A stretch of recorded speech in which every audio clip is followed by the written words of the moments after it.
Erev Tov, Parashat Bamidbar cette semaine, Sefer Bamidbar.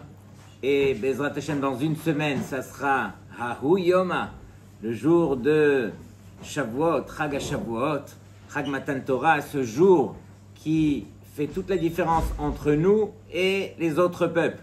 C'est pas qu'on est meilleur que les autres peuples, mais notre responsabilité, elle est justement là.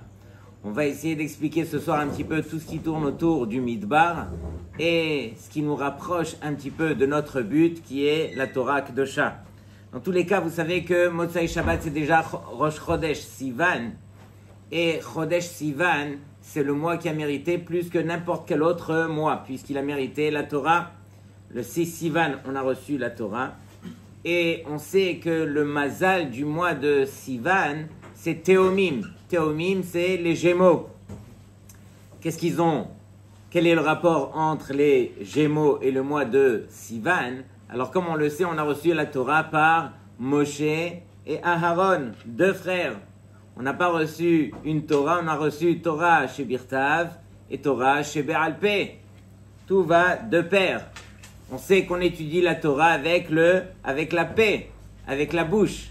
Mais on ne peut étudier avec la bouche que par deux choses, que par les lèvres et la langue qui va accompagner. Et on sait combien tout ça c'est précieux, qu'on se doit de faire les efforts, que ces deux choses doivent nous accompagner justement pour que cette Torah, elle prenne toute sa place.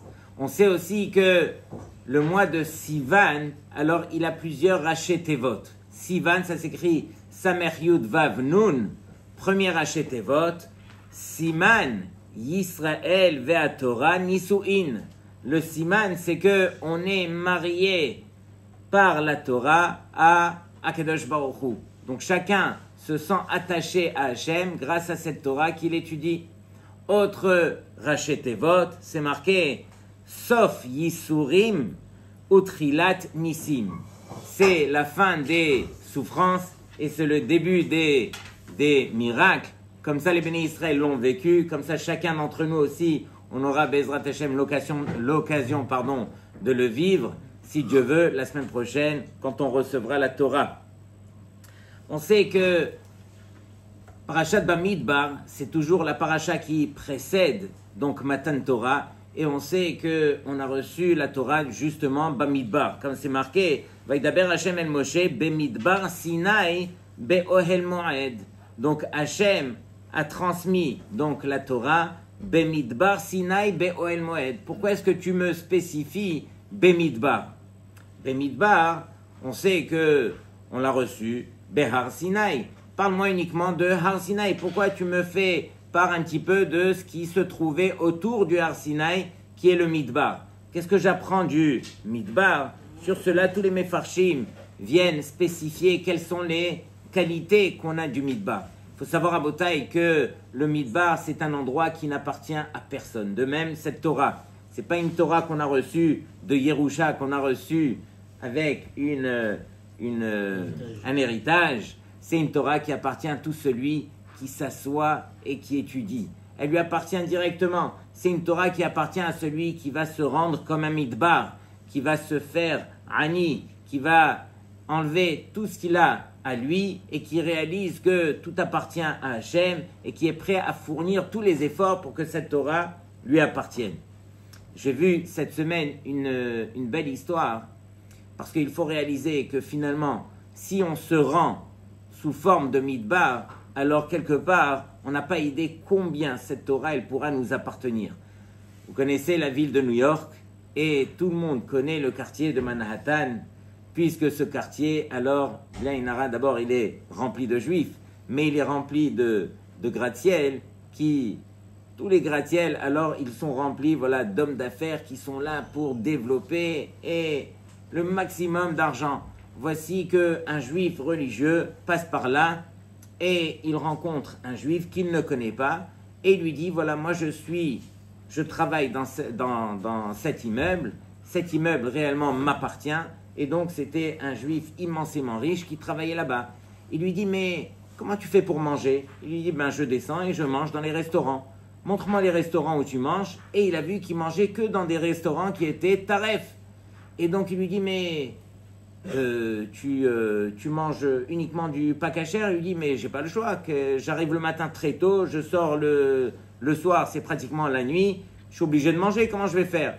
Il lui dit, regarde, si tu veux, moi je demande à mon épouse de te cuisiner cachère, qu'est-ce que tu aimes manger? Il lui dit telle et telle viande, et donc il prend le menu qu'il aime, il demande à sa femme, et sa femme, toutes les semaines, écoutez bien, elle lui fait des barquettes spéciales, différentes pour tous les jours, un menu spécial pour tous les jours, et donc tous les lundis, il arrive au travail de cet homme, ce businessman, et il lui livre 5 barquettes, une barquette par jour. Il lui dit, regarde, tu as juste à chauffer dans ton micro-ondes, et voilà, comme ça tu pourras manger cachère.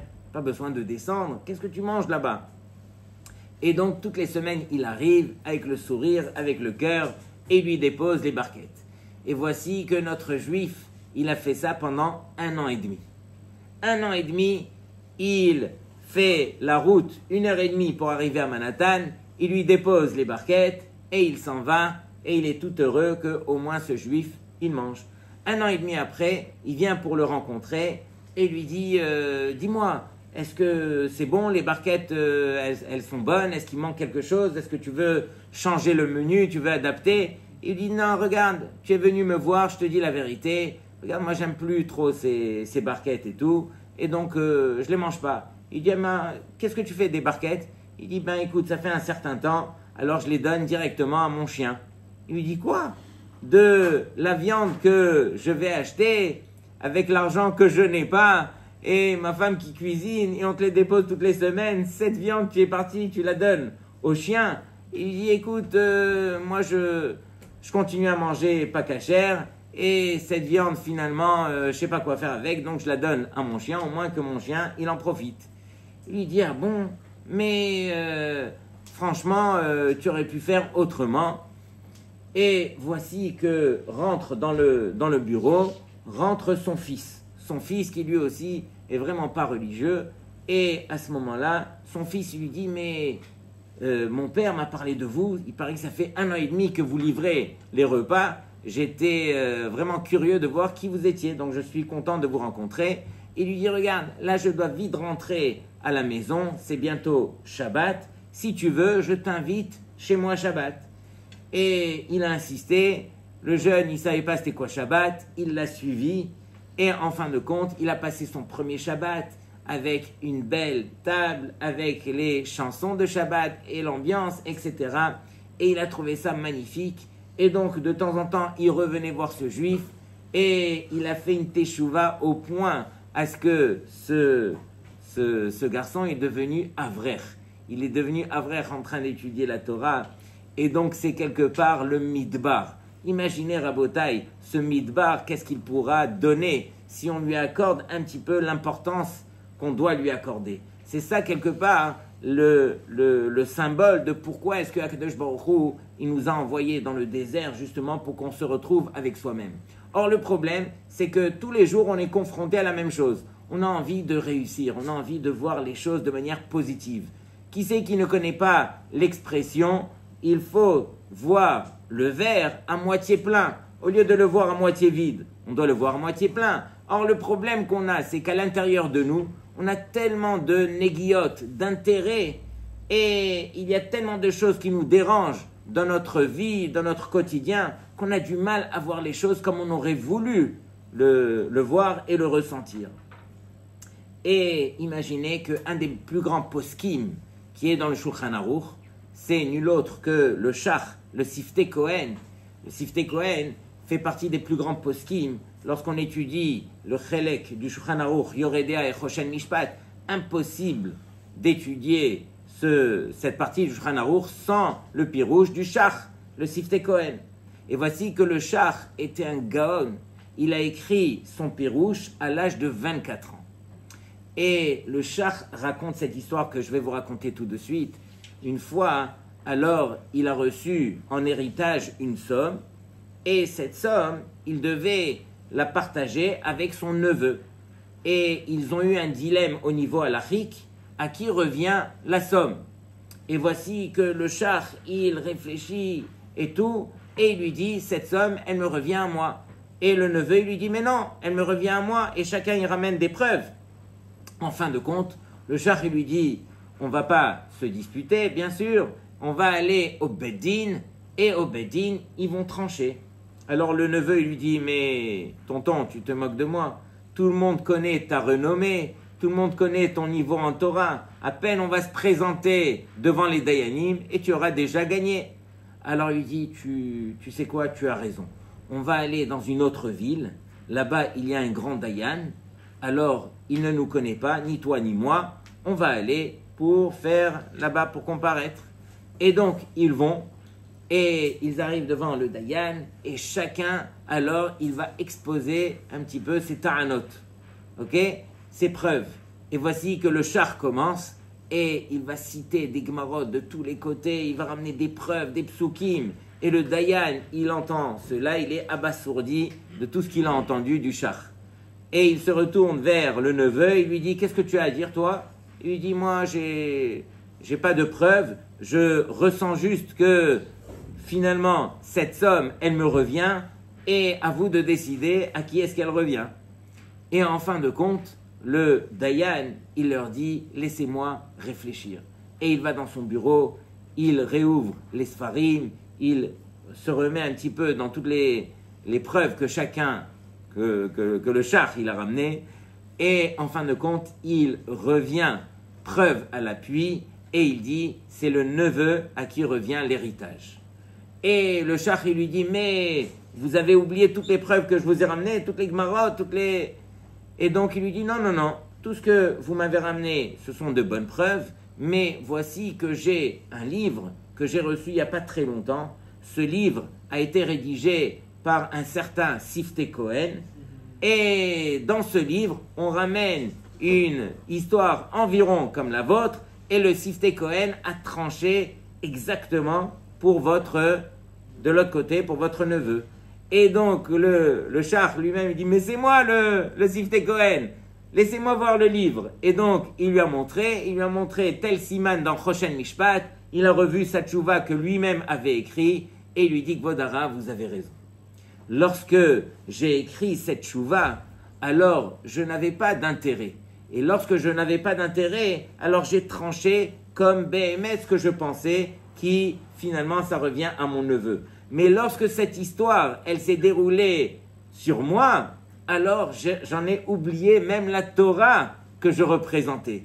Tellement que les néguiotes, tellement que les intérêts, ils nous aveuglent. Et Rabotai, on est tous les mêmes. On est là pour essayer de se rappeler à l'ordre, essayer de voir quel est le Hémet, et essayer de comprendre un petit peu qu'est-ce que Akadosh Baruch Hu vient nous parler au travers de cette Torah. Or, on voit que dans la paracha de cette semaine, Akadosh Baruch Hu, bien sûr, il dénombre les Béné Israël, il prend des rachets des chefs de chaque tribu et il va les dénombrer à partir de l'âge de 20 ans. Pourquoi à partir de l'âge de 20 ans? C'est à partir de l'âge de 20 ans que chacun, il va trouver sa place. Que chacun, il va dire, ah, moi, à partir de là, je peux décider qu'est-ce que j'ai envie de faire dans ma vie. Et donc, c'est à partir de l'âge de 20 ans que réellement cette Torah, elle pourra s'imprégner à l'intérieur de toi. À toi de faire les bons choix. À toi de te retrouver dans un midbar, d'enlever tous tes intérêts et essayer de te retourner pour essayer de faire la volonté d'Hachem. Et donc, c'est ce qui est enseigné quelque part, où dans la Mishnah, dans Pirkei Avot, on dit dans la fin du 6e Pérec, j'ai oublié la Mishnah, elle dit que tout celui qui n'étudie pas la Torah, ah oui, il y a une bat-kol qui sort et qui dit « Oy lahem me'elbona shel Torah » malheureusement, pour ceux qui n'étudient pas la Torah, pourquoi? Parce que finalement, c'est une honte. On leur a accordé la Torah, ils ne vont pas l'étudier, ils n'accordent pas d'importance. Et donc, en quoi voulez-vous recevoir une Torah que vous n'allez pas étudier? Et donc, quelque part, c'est ça ce qu'on nous rappelle à l'ordre. On nous dit, mais non, sans cette Torah, tu n'es rien.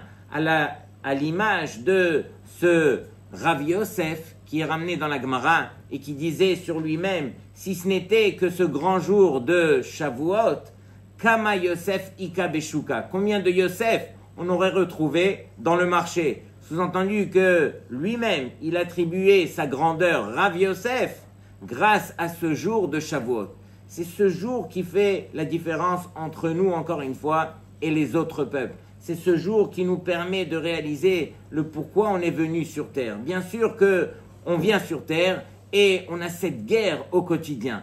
Alors, on a le côté spirituel, qu'on sait que c'est ça le but, mais ce côté matériel qui nous tire de l'autre côté, et c'est ça l'enjeu qu'il y a à faire. Lorsque j'arrive ici, j'essaye de déblayer un petit peu tout, faire le midbar dans ma vie personnelle pour apprendre à faire les choix et permettre à cette Torah de trouver sa place, sa juste place.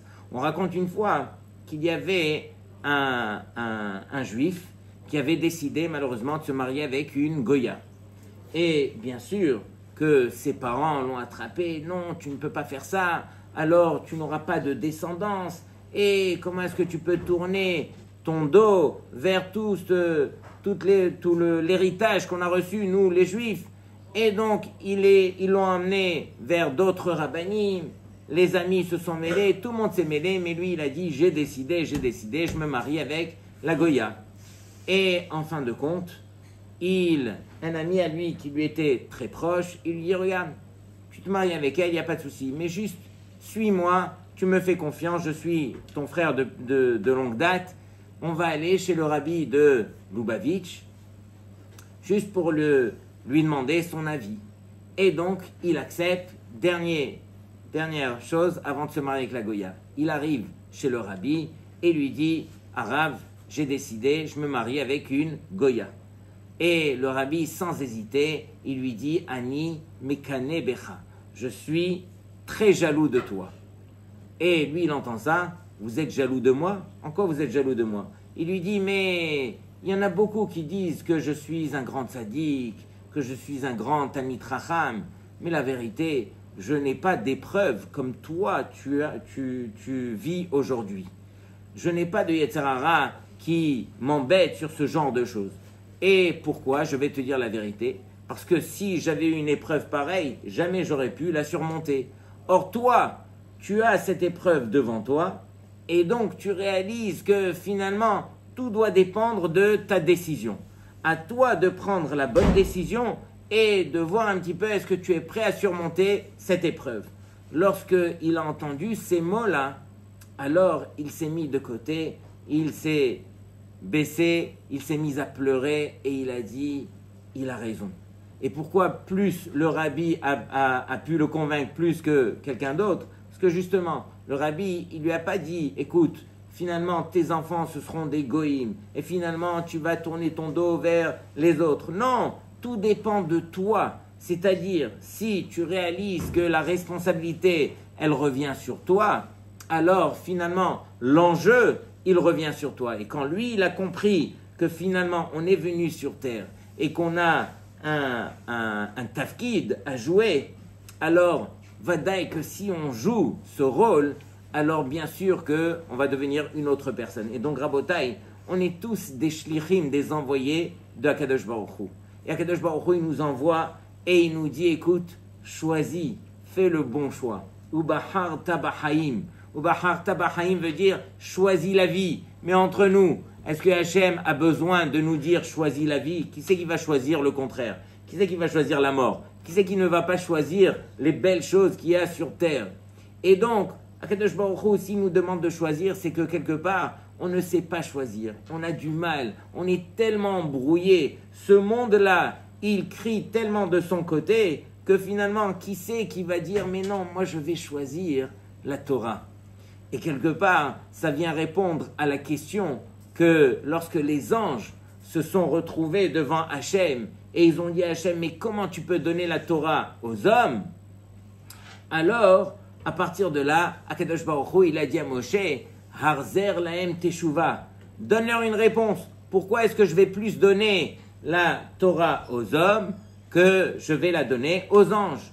Et donc, en fin de compte, Moshe Rabbeinu, il s'est justifié. il leur a dit, mais premier commandement, Anochi Hashem Elokecha Asher Hotzeticha Meretz Misraim. Est-ce que vous êtes descendus en Égypte, vous étiez esclaves de Paro? Est-ce que vous avez commis de la Avodah Zara? Est-ce que vous avez un Yetzer Hara? Est-ce que vous avez des parents sur qui la Torah, elle va dire Kabel et Avicha Ve'atimecha, etc.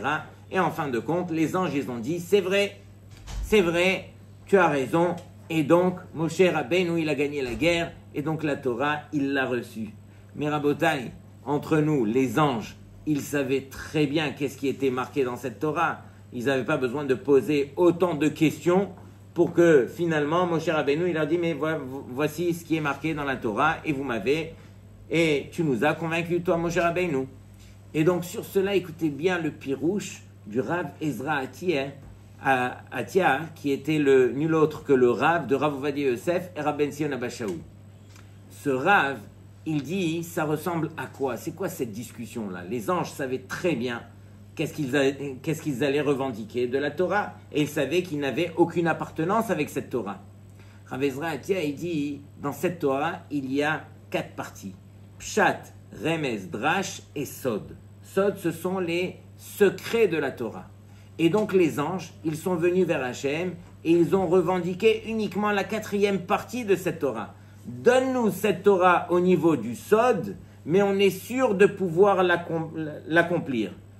Quelque part, en ressemblance avec ce type qui a acheté un lot de costumes, il a acheté 1000 costumes.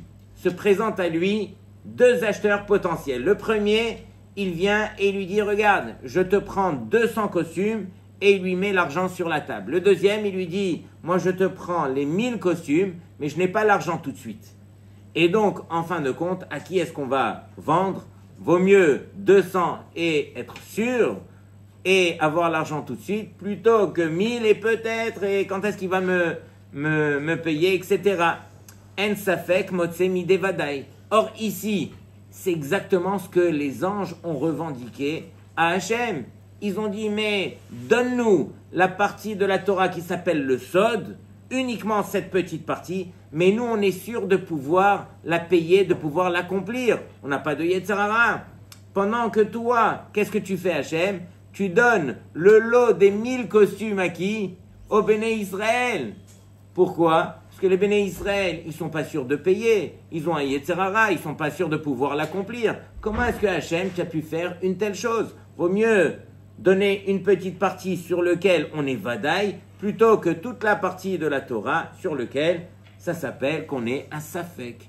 Sur cela, alors Hachem, il a dit à Moshe, Harzer lahem teshuva. Donne-leur une réponse. Mais teshuva, c'est aussi la mitzvah de teshuva. Dis-leur que dans la Torah, il y a la mitzvah de teshuva.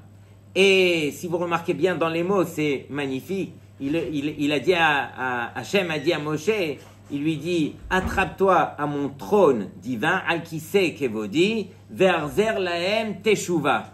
Pourquoi kiseh kevodi? Parce que la teshuva, elle est tellement grande, chez Magarat ad kiseh akavod. Elle permet à l'homme de rejoindre jusqu'au kiseh akavod d'Hachem.